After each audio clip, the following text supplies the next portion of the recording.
Welcome to the Mixing Glass, brought to you by Bardtenders. My name is Michael Windsor. I'm your co-host, also known as Captain Muddler, and I'm so excited to welcome you to another wonderful installment of this show. Before we get into things, we have to introduce the one, the only, our general manager, Jonathan Mateer. John, how are you doing tonight? Hey, doing well, Mike. Had a great day. Good. I'm glad. And I was a You ever little have one of busy. those days where you get a lot done? Yeah, like in high school. I know what you're talking about. Yeah, well, I didn't have one of those today either, but I did. I did have a great day, which is kind of awesome. Spent good. a lot of time designing cool stuff for our Patreon, which is kind of sick. I was working on all of our new shameless plug monster mixology. No, it's cool.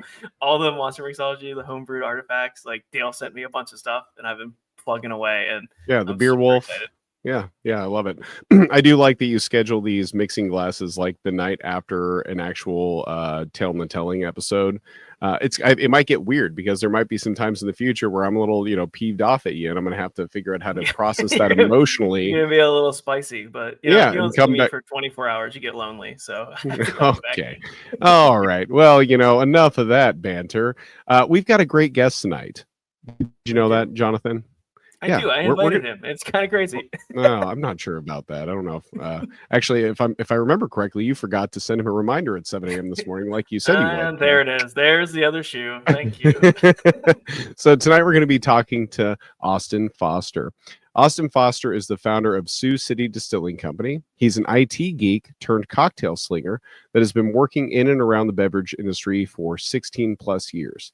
During that time, he's had the opportunity to work with some of the most influential beverage professionals and participate in some of the industry's most respected educational programs and spirit events. Sioux City Distilling Company is building a community that welcomes individuals of legal drinking age. That's still my favorite part of this bio. Of legal drinking age to explore the magic and mystery of distilled spirits and discover their place in the history of the Sioux City region. They are a family-owned and veteran-owned business. Thank you for your service, Austin, which is central to the commitment to their brand, their product, and their success. So, Austin, welcome to the show. Hey guys, how's it going? Now, going really well. I do, and thank you for the wonderful intro, Michael. I do want to specify that when I had indicated influential beverage professionals, I in no way meant you two jokers. Yeah, well, I know. Definitely not. That was if you counted yourselves in that crew, no way. No, thank you guys. I've been looking forward to this for a couple of years now. I had the chance to hang out with John in New York for a good bit of time, and kind of long-time listener, first-time caller right now. So thank you for having me on. I know you've even played D&D with some of the guys before in Texas at the Herd House in Chandler. Fantastic, wonderful all around. I gotta ask, what was your D&D character at the Herd House? I was a dark elf. That was something that I really felt. I vibed with in terms of overall aesthetic. It was also super late. I think we had just come from getting hot dogs at 2 a.m. from a hot dog truck. So, best time to play D&D by far. Honestly, there was nothing that could have made it better. What was your class? The humans we were with. Yeah, I have no class always. No, that's not what I meant. I mean, did you shoot arrows at people? Did you throw magic at them? I threw a lot of things, but I did not throw up that night, and that's really the most important thing. That's the most important thing. That's right. He's got a high constitution. I got it. All right. I'm going to reel us back in because it's time for a little segment we call Roll for Initiative. Now, I know you have a 20-sided die over there. You got to do your own sound effects, I heard. But you've got one for us. Here we go. I'm gonna just heat up right now. 20. Oh, no. God damn it. Of course you would get a 20. Son of a bitch. This is I'm not making this stuff up, guys. All right. I didn't screenshot that. No. So a 20 is obviously the best thing you can roll on a 20-sided die. It means you got a nat 20. And whenever you roll a nat 20, cool things happen. For you. You don't cool things happen for you. for you. Oh my God, what did I win, Alex? Well, you don't have to be in the hot seat and answer our question. You get to put us in the hot seat. And when you roll a natural 20, you get to ask us to make an animal noise of your choice. Mm-hmm. Oh, I do like to reminisce, and I would love to know, what does the fox say? Oh, come on. Wah, pow, pow, pow, pow, pow, pow. I Let's believe go. you guys are killing it right now. This is exactly what I was talking about when I excluded you from the professionals. Yep, and there we are. Have you ever looked up what foxes actually sound like, though? I have not. Mm. I always assumed that music never lies to me. There's It never has. Absolutely, music's never lied to you once. There's a video of a fox that was raised by dogs trying to bark, and it just sounds like, ah! Ah! So there you go. The fox we'll actually the says. episode preview for the season. That's good. That's perfect. Awesome. That's a great way to start the show. That's a great way. You didn't get any punishments. No, I feel like we're gonna have to have Austin back on for Hey Bartender at some point in time. No, I'm not saying we're not going to stop. I'm just saying we have to have you back on for another bonus segment because I think we'd have a good time. I'm into it. All right. Let's get into the heart of this episode. Every guest who comes on the show, we ask them what their origin story is. How did you get your foot in the door in the hospitality industry? What was your first job? What drew you in and kind of brought you into this industry as a career? So what was that first taste of the industry? So I'm kind of an old guy that's been doing this thing for a hot minute, but I kind of bartended on and off throughout my entire existence, it feels like. But I joined the military at a pretty young age. I was Air Force. I flew a desk, and while I was in, kind of pulled shifts every once in a while. Ended up separating from the Air Force. I served about 9 years, and had the chance to work with a software company and traveled a lot with that thing. But what I found was I didn't have a real good connection to my community, and that's kind of a tough thing. Like when you're on the road a lot, it's tough to find those connection points. So in earnest, we were living in Milwaukee at the time. I had the opportunity to step behind the pine, and do some cool things at a place called Lucky Joe's Tiki Room. What a great name! It was fantastic. So we made a bunch of tiki drinks, and it was the most divey tiki bar you could ever want to go to. That's the kind of way I want a tiki bar to be, though. Sometimes, that's it. Yeah. Really quality cocktails at a divey tiki bar. It was my favorite place on the planet. My only order there was like double slings. Like, yes, that sounds like 2 drinks. It is 2 drinks. We had one of those Hard Rock hurricane glasses, and that fit exactly 2 portions of cocktail into it. but yeah. So that was kind of where I got into it. I since have had the opportunity to do a lot of really cool things, but how we kind of started that journey was stepping back behind the pine to really kind of connect with folks in my community, and that kind of fit the bill. You wander back into this stuff, and then you remember your tribe, you remember the folks that you love, and why we continue to do these things, right? Mm-hmm. What a way to do it. Yeah, I've got a quick question. If I heard correctly, you said that during your time in the Air Force, you were pulling shifts as a bartender as well. Yeah. Just the odd shift of pouring shots and opening beers and things of that nature. I didn't even realize that you could do something like that while working in the military. Yeah, that was my follow-up question. Yeah. So you can always have extra jobs when you're a young enlisted human in the military. You don't make that much money. I think when I enlisted, I was at about 14K a year is what my take home was. So but you have your food, taken care of. That's nice. You can get some stipends. You can get some things like that. I was a married guy too, so I married relatively young, and I spent a lot of my time either working at Hollywood Video or local dive. So that was kind of the extra things that I did. But yeah, you can do it. You just have to get it cleared. Love it. Hollywood Video, you're really dating yourself with that, and I Oh, appreciate it. I yeah, respect yeah. it. All It's right, I'm gonna say I miss like the Friday nights, going to like Blockbuster, Hollywood Video, Family Video, whatever you had in your town. Back Picking in out a my movie. day, There was something magical orange about it. groves as Yeah. far as the eye could see. Could you imagine? We will never know the quality that VHS once held for us. It's really a magical medium. Lost to the ages. It really is. But not like bartending and cocktail bars and tiki bars. Those are still around. They're still kicking. So you mentioned you had some great mentors and industry professionals who kind of molded you along the way. And I know you had some great people at Lucky Joe's, but what was kind of the next step and some of the people that you met, and how did that journey continue for you? I had the chance to join our local USBG chapter. We had a pretty great chapter that was local. And then I had the opportunity to kind of uh, attend some of those regional sort of conferences, and that got me into doing things like Tales of the Cocktail. I had the opportunity to cap at Tales. I uh, I did. I tried to check off every Lush Life box there was at the time. But all of that stuff allows you to kind of build a community and network that is so far beyond what your area is. Mhm. San Antonio Cocktail Conference, huge, huge, huge for me. I did that 3 years. Had the opportunity to lead in that space too, Team and Taco, when right? Team Taco, for sure.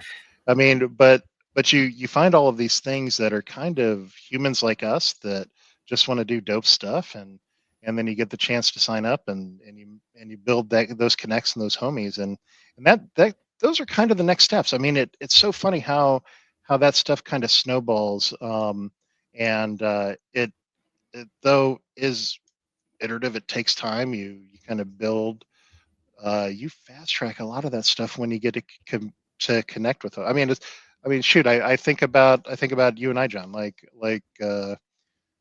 You go from not knowing a person to meeting a person in a hotel lobby before we go, and we work together for 3 days, and then you leave there with a brother. And Yeah. that's the magic that I try to describe to humans that are civilians. I say, that are not industry humans, It's true. and it's hard for people to understand. It's like you say, "Oh, no, my good buddy, what was his name?"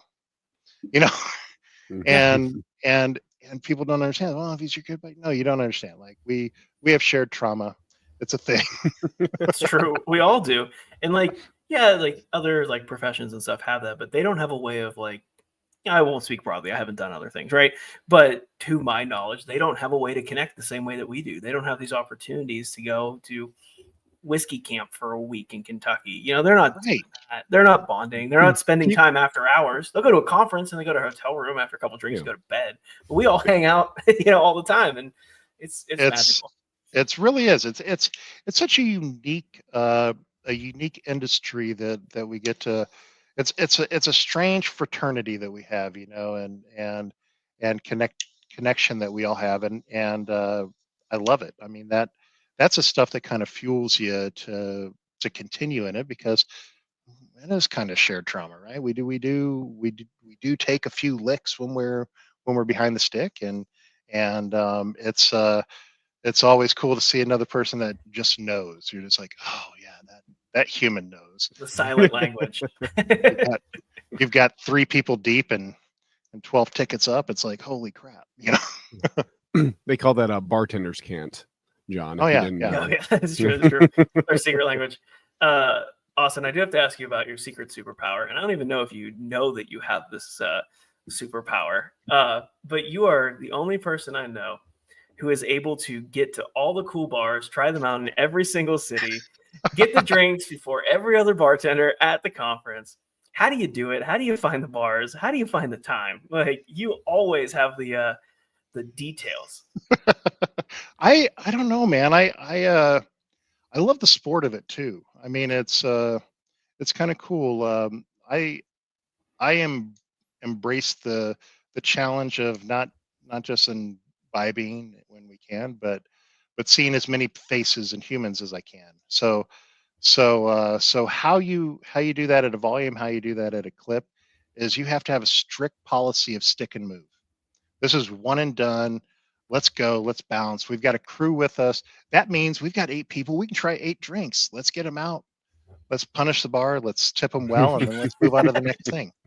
You know, it's, that's Oh, really it. no, I mean that's perfect. I I, had an I old. appreciate that. That's kind words. I I do pride myself on gluttony. That's really it. If I I had I a had to say it. I had an old friend that used to say, if you can't go to a restaurant and order the whole menu, just make more Oh, friends. So you can try every single thing every time you go. And like that's what you do. Anytime you do fucking these, it's just incredible. channeling my inner Rocky, man. That's all, dude. That's it. That's who it That's it. was. That's exactly who it was. Uh but like I do want to give like a little homage because when we were in New York, you had scouted ahead of you're the advanced team, finding all these bars for us, and you found this tiny bar. You're like, oh, it's this bar. It's called Pinguino, and Oh they yes. and they only sell like canned fish and fortified sherry. And Only like, things that you would serve to a penguin. that's it. I think that's it. The only thing that Only could be on the things. menu. And I was like, I have to go. Like, how can I not experience this? And I had an Wasn't amazing that time. wasn't that such a dope little space too, man? It was Like a just closet. It's like just maybe like 6 people tiny booths. It was people great. people doing weird shit, man. People were they getting sell down can? on it too. It was packed. Did they sell canned fish like as a snack? Yeah, it was the only thing on the Yeah. menu. Yeah, no, I like kippers. I'm totally into it. No, I Yeah, really those are on am. there. It's great. Yeah, Cute little spot. I will tell you like a martini there with a little extra salt from a little bit of a tin of like anchovy is the right move. Mm. It's a good Power thing. play. All right. I want to kind of get to where we are today. Now, I know you have bartended for a while and done all these events. What was the like beginning of this starting a distillery? That's what we're here for today. So, how did you get to this current chapter in your life?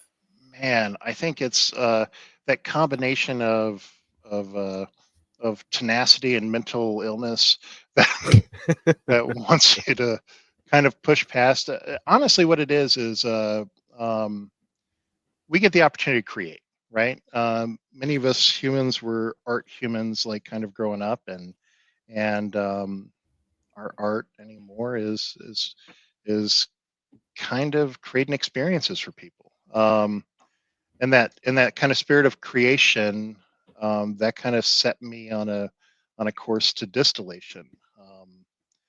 At the end of the day, I just want to make booze with my homies. I mean, that's really it. I want to make spirits with my friends and continue to preach the gospel that yeah, this stuff is it's poison, but if used properly and in the right crowd, it has such a magic to it that is that's a cool thing. And I just want to be a part of that piece. So it's been on my mind for a lot of years, and I think any of us that have done it, if we've been in it for any period of time, we've all had the opportunity to experience people that create. We've all had the opportunity to talk to those folks, super smart, talented people.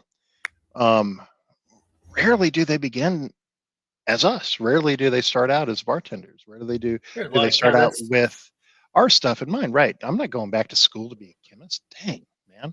Right. So so you have to find other ways to kind of do that. And you realize I've got quite the network that allows me to reach out and touch humans that do this every day. And I'll tell you, as with all of our brothers and sisters in arms here from a bartending standpoint, hospitality standpoint, same thing exists in the distillery community. I've had a lot of folks invite me out to kind of stage and learn and do that thing. So the genesis to get there was really fueled by creation, right? I wanted to create a thing, um, and uh, and the way I'm getting there, I'm not there, right?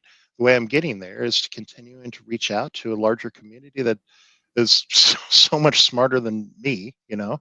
Um, if I had one superpower, I would say it's more that I am acutely aware of how incompetent I am. So I need to stack the deck really hard in my favor to find success. And I'm thankful to be able to reach out to large communities of folks that are super talented and can help me along the way. God, I love that. That is a real superpower, but you're not incompetent. Don't be silly. Well, Accept the compliment. It's reminiscent of Socrates. Being aware of your own ignorance is one of the wisest things that you can do. I also think it's cool too with in our society where if you're trying to create a startup in a lot of situations, there's going to be competition and they're not going to want to share anything with you. Distilling spirits and fermenting alcohol has been around for so long that the people that enjoy doing it are actually excited to share that process with you, because it's not even necessarily that you're going to be competition, but if you have what it takes to create a new form of that distillation or something, you're a part of that community, and I think that my God shines through. Yeah. Oh my God, you're a nerd too? Yes, please come. Let's be friends. Right? Let's do That's this. it. Okay. I also want to ask a question here is, what was the moment that you had in your head where you said, okay, I can do this? What is that story? Because everyone who goes on a large endeavor like this has like that light bulb moment of confidence where you're like, okay, this is happening. I think it comes down to that incompetence play. I mean, I'm not smart enough to know what I can't do. Honestly, I think what it was I had the opportunity. I moved to a place called Sioux City. Sioux City is where Iowa, Nebraska, and South Dakota meet. It's the Bermuda Triangle of culture. Culture that disappears immediately. A joke. I moved out here because my mom passed away about 8 years ago. It's actually coming up on 9.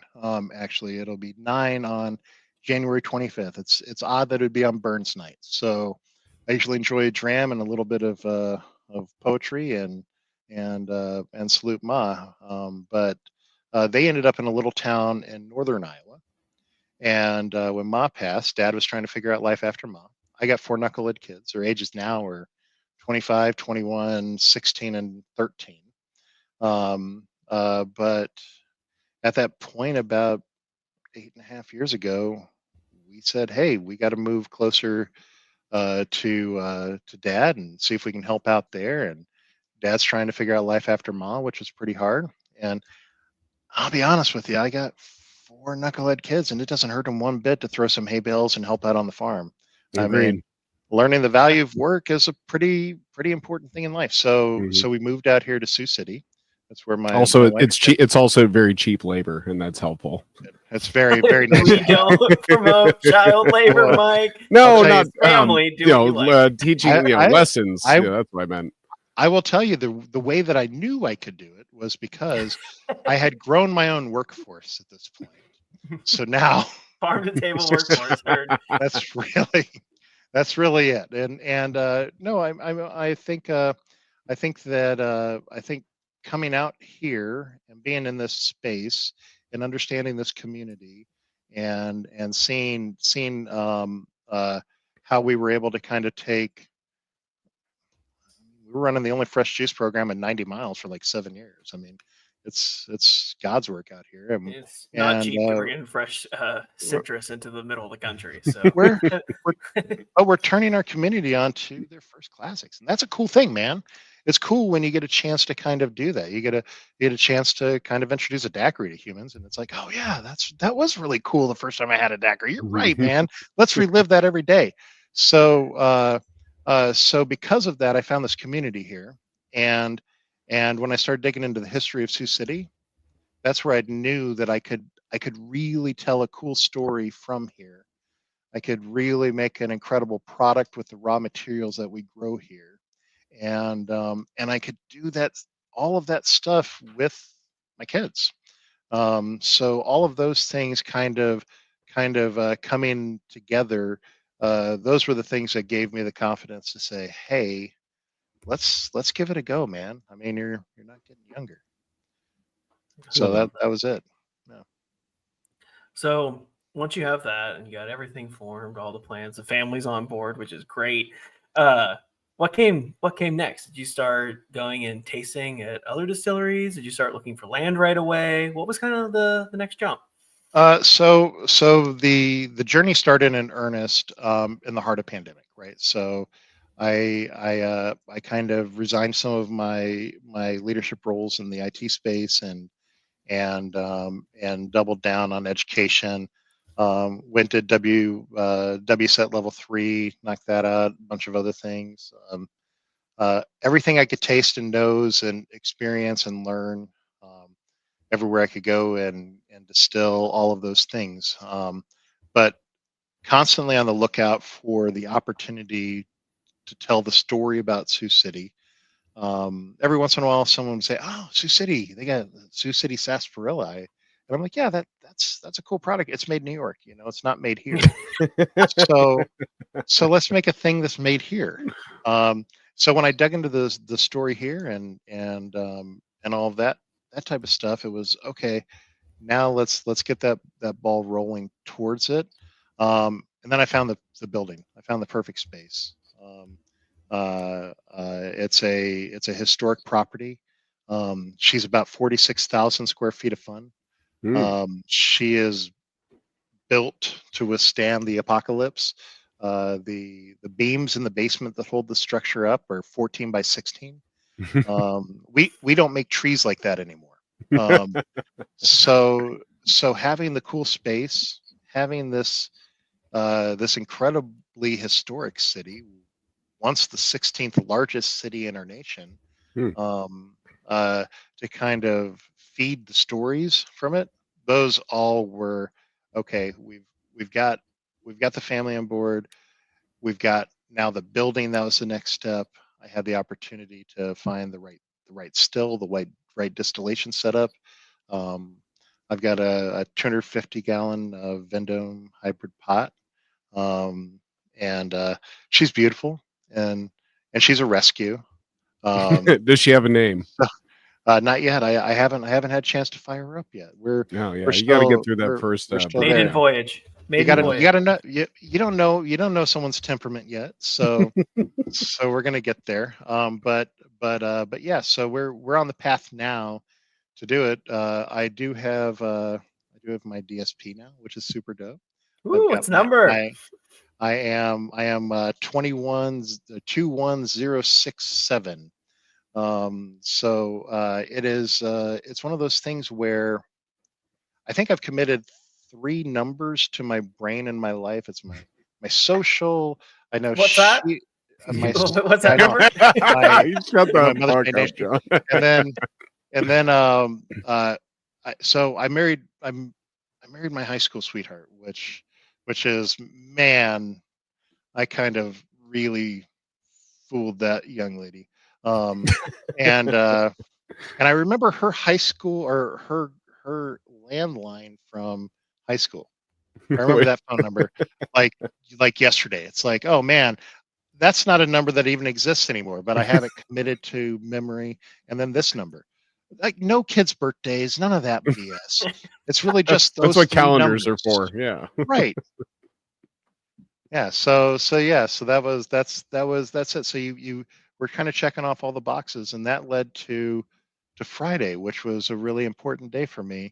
I started my first rum ferment here, so we Mm. could Let's we go. could get so we can get product moving. I've got a little 20-gallon still that will kind of get things rocking and rolling on, and we're gonna start making some product here Friday.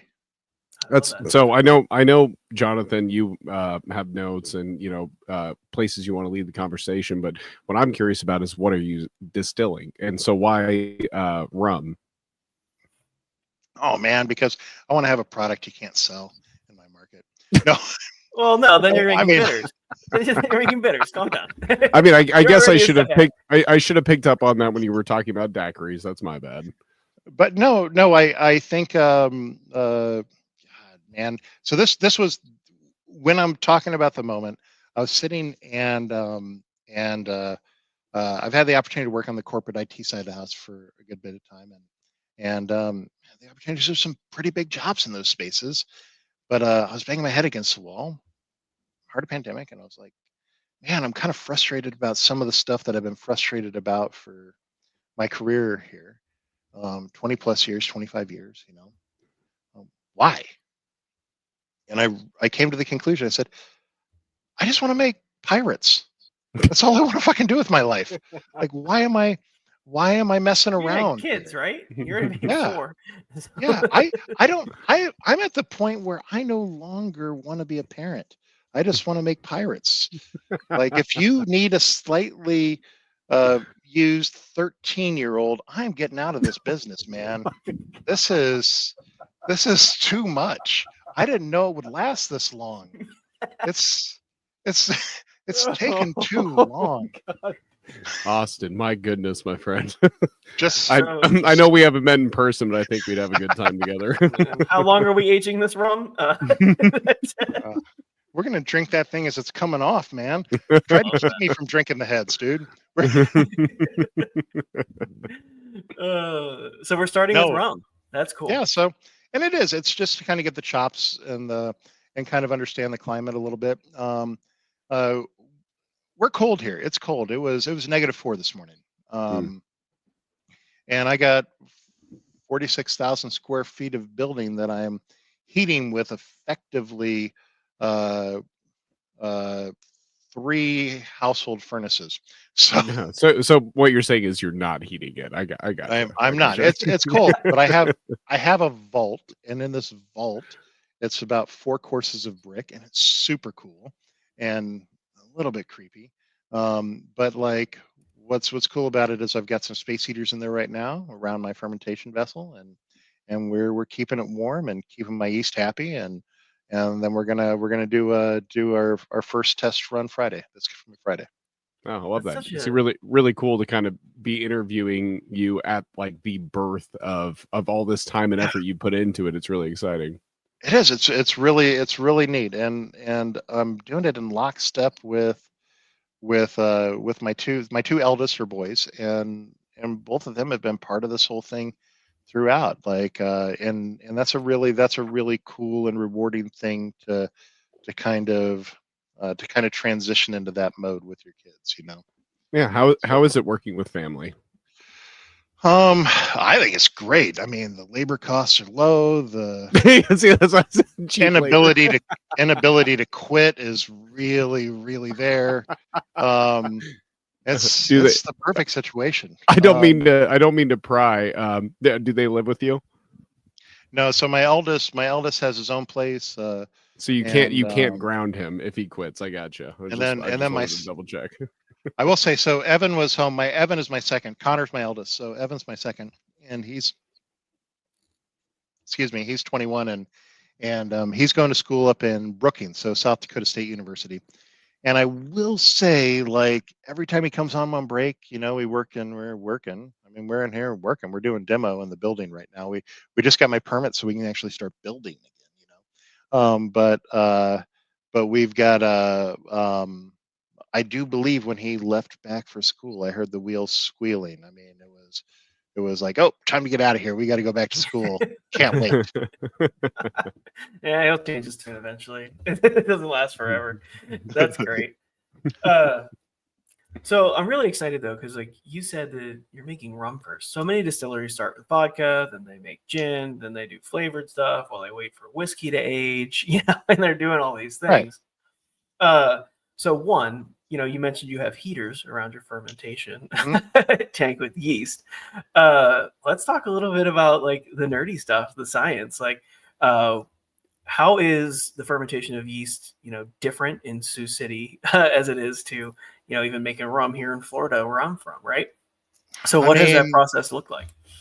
It's the climate is I think probably the difference here. I would want to answer that question, to be honest with you, John, like after I've got a few under my belt. It's this first run, it's been a challenge. Normally in a fermentation run, if we're running that thing in Florida, we're trying to make sure that we're not getting too hot and your yeast dying off. I'm just trying to keep that thing from sleeping, man. So we're just trying to keep the heat in there, so we can keep the yeast alive and happy. So I think after I get a few more runs under my belt, I'll be able to answer that thing a little bit better. I can tell you that I believe it's going to be a cool and interesting thing, right? The things that I really nerd out about in the rum world are the big, funky, hogo sort of um, driven things, the things that really make you question if it's a product worth drinking or safe to drink. Those are the things that excite me That about part. rum. Pirates don't care. If It's it fine. if it does not taste like poison, no, I What are mean, you serving me out of a plastic jug, sir? right. I'm in. So the fermentations that I want to do with rum will kind of push those boundaries a little bit. We're gonna kind of get into some really cool bacterial fermentations and things of that nature. But how they're gonna work out, it's still kind of TBD, right? I mean, so I'm excited to find out if that makes I love that. sense. And are you looking into doing any like barrel aging, and like what's that going to look like for you guys as you continue to grow and expand? So what's cool is when I bought the building here, again, it's been a plumbing supply warehouse for the entirety of its life, 110 years. It finished construction in 1915, and um, the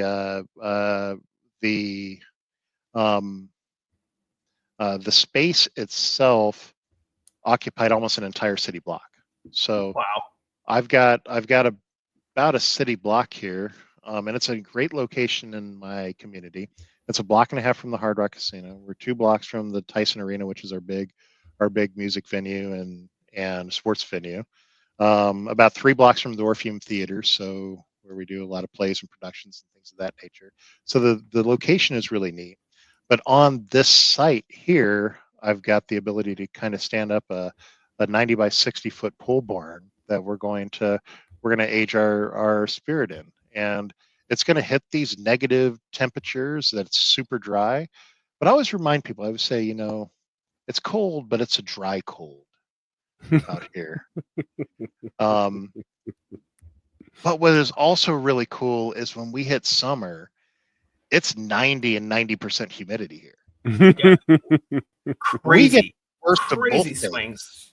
So I think when you get sustained swings like that, like from a seasonal standpoint, that'll create a really interesting aged product. So heck yeah, I'm going to make some aged product. It's going to be great. Um, Actually, I'm sitting on about 100 barrels of aging product right now that was made on my still. It was made out Oh, in wow. Cody, Wyoming. That's where I rescued my still from, was Cody. And uh, and it's really great whiskey. I've got about 50 barrels of a wheat whiskey that is 90% wheat, 10% malted barley, and then I've got about 50 barrels of a rye whiskey that's 95% rye and 5% malted barley, and they're all sitting at between 3, 4, 5 years of age right now, and then I've got about 10 barrels of that wheat that's sitting at close to 10 years. So That's great. I'll be able to open with about 20,000 bottles of aged product, which is a really unique thing for Wow. a distillery as well. Yeah, that's huge. I mean, so many people start from doing it in a tiny little like storage shed, like home So, distilling. so we plan to make gin though. We plan to have a vodka available. We plan to make gin. We plan to have a rum available and a variety of different sort of uh, uh, uh, different styles, right? But the things that we do will be centered around telling stories, right? So we're going to tell Mhm. stories about our community, and we've got some really cool ones. And that's what I'm most excited about. Is we'll have both the unaged and the aged products. They'll all feature from what we create here, locally grown grains, because that's what we kind of do here. Is It's we true. grow all the grains, right? And what's really, really neat and interesting, about 2 months ago, I had the opportunity to purchase a parcel of land. It's 68 acres. It is That's in a something decent called, parcel. yep. It's what's wild about it is it's surrounded on 3 sides by either wildlife refuge or state park. Oh, that's So incredible. It's kind of what you want. it feels like 5,000 acres. Yeah. And it's in something called the Luss Hills. Have you ever heard of something called the Luss Hills? I have not. So the Luss Hills is a geologic formation that exists only in a few different places, right? What it is glacial sand. So when glaciers came through and carved out the Missouri River Valley, they created all this silt and sand that was windblown and formed a lot of these big hills we have out here, right? Hmm. So I don't mean to interrupt, but almost like, is it similar to dunes in any way? It is, but it's actually able to grow things on, right? So think monstrously hilly prairie land, right? So a lot of grasses, a lot of things of that nature. They exist here in Sioux City and along Missouri River Valley. And then the next space that has formations almost as large as ours here in the States is China. And then there are some there's a small contingent of them along the Rhine River in Germany. I was So about it's to say it has to be the Rhine because it's great for growing grapes. Yeah, it is. China just started a huge wine viticulture a couple years ago, and started to explode. So what's also wild though is because it's such a cool mineral rich thing. It does grow some things, but the terrain doesn't lend itself to farming, right? Nor does the sand, right? So what we have is we've got an invasive species that grows here. It's called eastern red cedar. Now, eastern red cedar are these little ankle biter cedars that kind of sprout up all over these fields, and then as a human that farms or takes care of the land and stuff like that, you want to get out there and cut those things down as soon as you can. Now, what's really interesting is the eastern red cedar, the common name for eastern red cedar is Juniperus virginiana. So right now, in the Luss Hills, 3.9 miles from the door of my distillery, I'm growing my own juniper that we are going to make gin from. Already there, that you didn't have to plant, ready to go. And we're going to have a bunch of us dirtbag bartenders every year come out and hang out and harvest a bunch of juniper. Yep. Mike and I are coming. Mike and I will come and I will come and harvest. I'm not a bartender anymore, but I am a dirtbag, and I will absolutely come and harvest. Yeah, no. You can't forget your roots. I mean, that's who we all are. So when it comes down to it, like we're going to do some cool experiences for humans and be able to camp out there and experience something that's really neat. There's so many cool things you can do with that, because not only do you have this, in a weird way, local juniper that you're adding to the spirit, but like you're also helping protect the environment by taking out this invasive species, and you can get people to come out. Exactly, and you can have people come out and help tear it down as a part of an experience to help take that invasive species out of the area. No, it's genius. You need to put some Airbnbs up. That's what you got to do.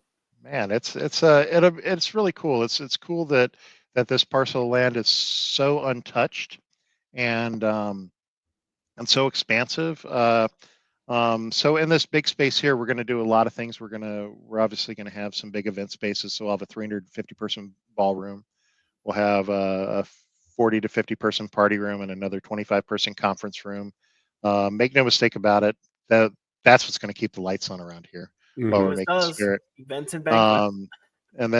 And then we're going to make some really cool cocktails, and then we'll have about 7,000 square feet of restaurant. Zero desire to run a restaurant, but I know that there's some people that are talented at that thing, and I want to be able to bring them in and do canned fish. Well, I was thinking we just don't have a lot of penguins in our population here. I'm sorry, I didn't mean to interrupt you. I'm sorry. Everyone's a penguin when it's -4 degrees at 6 a.m. Yeah. Well, now that Colin Farrell's made it cool again, I guess. It's true. Yes. Yeah. So there's going to be a lot of cool reasons to visit. I think it's going to be a neat sort of destination sort of space, but impact is going to be huge locally for a community, which I'm excited about and excited to be a part of it. I mean, that goes right back to the beginning of the conversation. You said it was about community to begin with, and everything you're doing is done with intent. It's driving a story. It's creating a narrative. It's sharing both of those things with everyone who comes in contact with you. Like that's the powerful message, which is incredible. Yeah. And you know what? It's a powerful message because it's authentic. It's a people get it. Like for us in the hospitality space, it's creating experiences is freaking important to us. It's an important thing, so when people get the opportunity to experience it and you can kind of eschew any of the pretense that goes behind those things, it's a really neat thing. Yeah. And also when anyone kind of gets to taste spirit directly from a cask, man, they're in the tank for it for life. Yeah. Like, this is the coolest thing I've ever done. Just it sucks you right in. Like truly, like God, it's so cool. It's so much fun. Yeah, so it's cool. We got a lot of different points of light that are kind of converging to make this thing a real thing. God, how exciting! And like you said, in 2 days you're doing your first batch. So like this is like I know, man. We're part of the Genesis in a weird way. We fired up and did a water test on the still this morning and ran through everything, made sure the deflag was working, made sure the condenser was working, made sure all of my water was flowing, and we're excited to finally take a product through that. Well, hell, cheers to you. What a success story. Like this is gonna be so exciting. Like this whole process, like you've been working so hard on it, and I'm so excited to see this start to come to fruition and like to see everything that comes from this still. So I appreciate that. Delicious. Rum is delicious. It's true. Now I do want to ask you one final question here for the evening. We ask everyone who comes on the show, what is your favorite shift that you have ever worked in the hospitality industry? Oh man, you always try to put someone on the spot like this. Come on. You've listened to the show. You knew this was coming. If you're a listener, you don't know. We prepped them. He's making fun of us right now. Mike, stop peeling the curtain back. We're like the Wizard of Oz here. No, come on. No. I pay no attention to the man behind the curtain. I will say that this question is it's one that continues to update, which is an awesome thing. Like when you get the privilege to kind of work in the space for as long as I do, you get stories to who laid the rail. You can tell that I've got no shortage of ability to suck up the air in a room. Just in this conversation, I think we got through 3 questions to this point. Yep. So I only planned 3. It's really great. But this one's pretty easy for me because it's in recent memory. I mentioned I have 4 children. They are all ages. Actually, we had kids. It seems like about every 4 years. 25, 21, 16, we and got 13. 25, 21, 16. You did pretty that's great. some decent spacing between kids. I'm a bartender. I pay attention to the stories. It's every 4 years is what it ended up being. So every 4 years we were like, oh man, babies aren't that hard. And then we'd have a baby, and then we'd be like, oh my God. To give 4 years to forget. Joke's on me. What was I thinking? So this right here. Here's another 18-year fermentation. Oh, you can't even see it. Sorry. No. What it is I had the opportunity to kind of do a takeover in my bar here in town. We're at a space called the Diving Elk. It is true. We had famous diving elk in Sioux City. They went up a platform and dived into the Big Sioux River. Full-grown elk, totally PETA sanctioned. I'm certain they wanted to climb up this ramp and dive into the water. I'm confused. I think I know. I have to ask because, like, for stories instance, about I know that, for example, moose will dive down to eat certain plants that grow beneath the water. Is that why the elk did No. naturally dive? They climbed a platform that looks to be about 15 feet off of the ground to dive into the water. By choice or force? I'm certain by choice. I don't know why they wouldn't want to do such things, but that's the name of our bar is an homage to that. But I had the chance to kind of work a shift where my eldest was behind the bar with me, and then Evan, my second, Connor was behind the bar with me. Evan, my second, was serving, so he's a server at the bar. So we've all worked at this bar for a period of time. Like Connor's usually bar back and dish pit, and both Evan and Kaylin are servers. So, and Kaylin's actually working at night, so she's serving at night. But then my daughter Kaylin was serving, so all of us went in and we kind of just did a foster takeover of the bar. So it was me and 3 of my offspring in this space, and that it was just magic. It's magic to kind of do a thing like that. You kind of look around and you're like, oh man, like I actually wouldn't mind splitting tips with these jokers. Yeah, they're eating my food anyways. No, that's great. And the reason I asked earlier too about working with family is because it can be difficult. Family can be one of the most beautiful. Sure. Yeah, family can be one of the most beautiful things that we get to experience in this life. It can also be one of the most difficult things.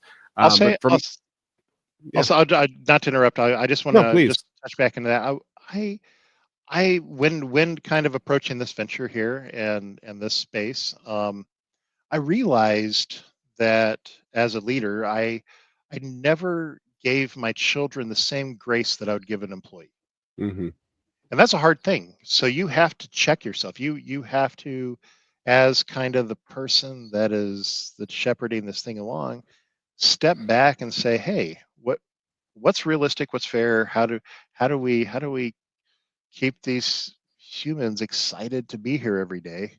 And that, I think, as long as I keep that at my core, it'll be sunshine and biscuits. It'll be a good thing. That's fair. And also I can see it too, though, because you expect, I don't have kids, but I expect you want some.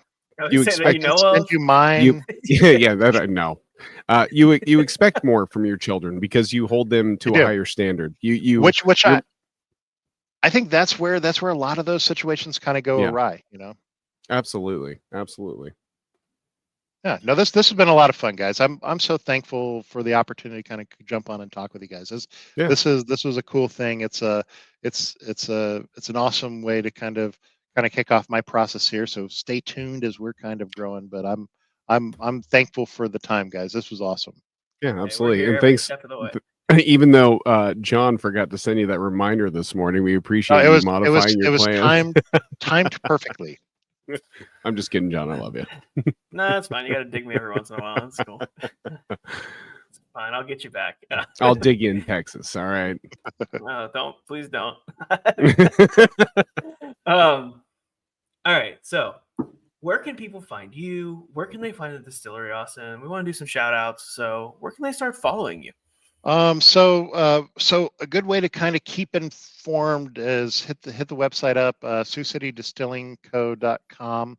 You can sign up for updates. You can kind of see a lot of the stories that we kind of talked through here, about the building, about the space, about the spirit to come. That's going to be a living, breathing thing. You can check out my socials. I'm at DramShame on Instagram, and also on Facebook, as listed there.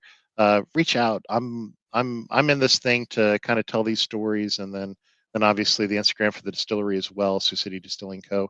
So all of those places are great to kind of keep in and get updates. You'll notice that it's kind of light on content right now.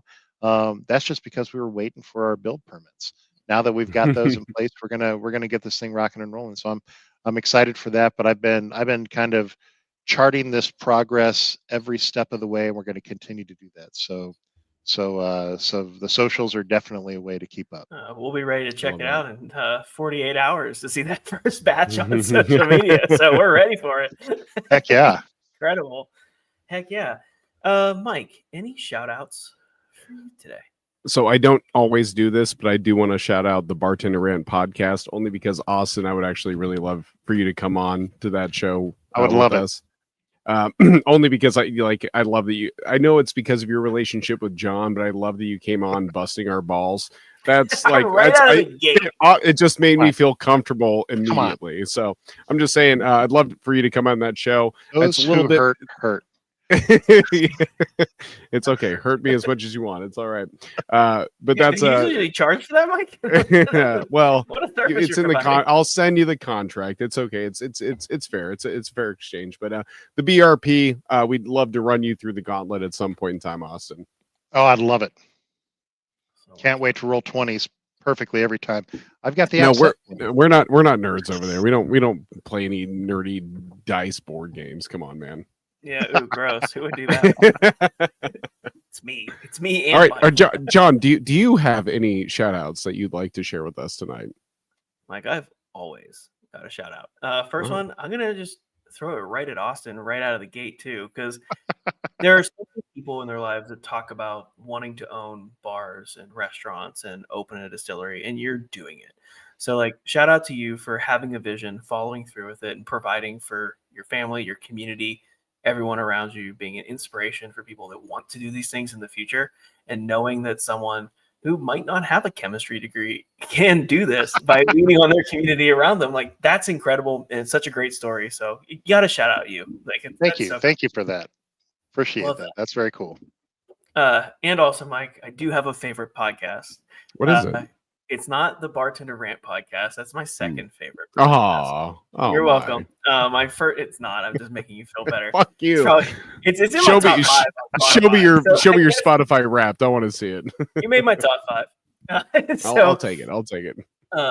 My favorite podcast is called Bardtenders. You're probably listening that's a good to one it too.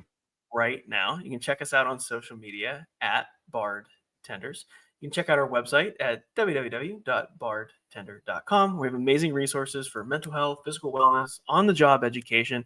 We just launched Spec, which has all of our recipes from syrups to cocktail ingredients, and it's all free. Yep, $0. Get on there, check it out. Education should never be gatekept. We want to give it to you guys, so jump in there. We want to give it to you. That is, and it's super dope. It's pretty cool. I'm heavily biased, but it's very cool. And if you want to reach out to us, and you want to be on the show, you want to interact with us, you want to do cool stuff with pop-ups, you want to do anything under the sun, hit us up via email at contact@bardtender.com. Or you can go to our website like Austin did and shoot us a submission form, and we will respond and have you on the show pretty quickly. So that's what it's there for. And you made Austin submit a submission form. No one gets special treatment around here. Yeah, we treat everyone equal, Mike. No, I get special treatment every episode. What are you talking about? No, it's you have your green M&Ms off to the side. I get it. On your rider. Austin, thank you again for being on the show. What an incredible story. Pleasure. And we'll have to keep a lookout for whenever the first batch is ready for consumers. Stay tuned. I can't wait to do it again. And whenever that first batch comes out, we definitely want to leave you 5 stars for that. Speaking of 5 stars, John. Oh, we like 5 stars, right? 5 stars only. 5 stars only. That's true. You do have to leave a 5-star review, and please do. Forgot if you're still listening right now and you haven't given us 5 stars, like, come, what the fuck is? Just please do it. Just what's the special thing we like to do, John? All right, Austin, you're going to love this because you came out hot right out of the gate. If you leave a 5-star review and you leave us a comment that roasts us, burns us, hit us with what really grinds your gears about our show, we'll read it live on air, but only if you give us a 5-star review. Yeah, we haven't had one yet. Right, We've been putting this out there for a while. So you listening right now, you can be the first one. You can be the first one? Oof. Make history. Man. Come on. Get at us. Tell us how you love Mike's outfit that he wears for every single episode. How many 5 out of how many stars? 5 out of 5. 5. Yeah. You don't even have to count past one hand. That's it. That's it. The bar is real it's low. basically I think great. it's only like it's Apple or Google. Is like you can't leave a comment on Spotify. I've got to think of a solid thing worthy of reading. Subpar it'll industry likely professionals who bring no very insight explicit. Yeah. Well, I will say, since we're talking about this, if you do leave us 5 stars on Spotify, if you're a Spotify user, because they don't allow you to leave comments, if you leave 5 stars and prove that, and you send us a DM or an email with your roast, we'll do that as well. Absolutely. Yeah, well, I'm just the same guy as that would interview Diddy. I just could not be happier to have been on this opportunity. Okay. All right, I'm gonna clock out. I This seems think like a it's good been. spot. Hey I guys, need to thank go. you again. Thank you again. It's been a great time, And, Austin. We'll see everyone next time. Have a good time, guys.